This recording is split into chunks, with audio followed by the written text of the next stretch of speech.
उद्धव ठाकरेंनी व्हीसीद्वारे कल्याण कोर्टात उपस्थिती लावली। न्यायाधीश संतोष आगे यांच्यासमोर आज सुनावणी झाली आहे। उद्धव ठाकरेंनी स्टेटमेंट नोंदवल्याची माहिती मिळते। वसंत डावखरेंचं 2009 सालीचं बदनामी प्रकरण आहे। गुरुवारी एकनाथ शिंदेही या संदर्भात उपस्थित राहणार आहेत। 2009 लोकसभेच्या वसंत डावखरे यांच्या व्हिडिओमध्ये फेरबदल करून व्हिडिओ व्हायरल करण्यात आल्याचा आरोप करण्यात आला होता। त्या आरोपावरून उद्धव ठाकरे यांनी व्हिडिओ कॉन्फरन्सिंगच्या माध्यमातून 313च्या आरोपावरून कल्याण कोर्टात आपली बाजू मांडली।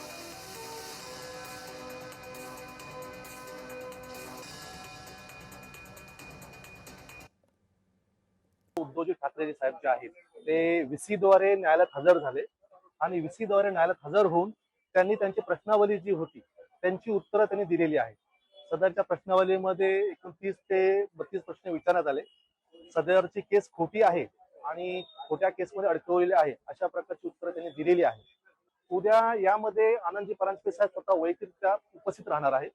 एकनाथजी शिंदे साहेब आहेत ते व्हीसीद्वारे उपस्थित राहणार आहेत आणि देवळेकर जे आहेत शाखा प्रमुख होते देवळेकर साहेब देखील वैयक्तिकरित्या उपस्थित राहून 313 वरती पुन्हा अशाच प्रकारे उत्तर देणार आहेत।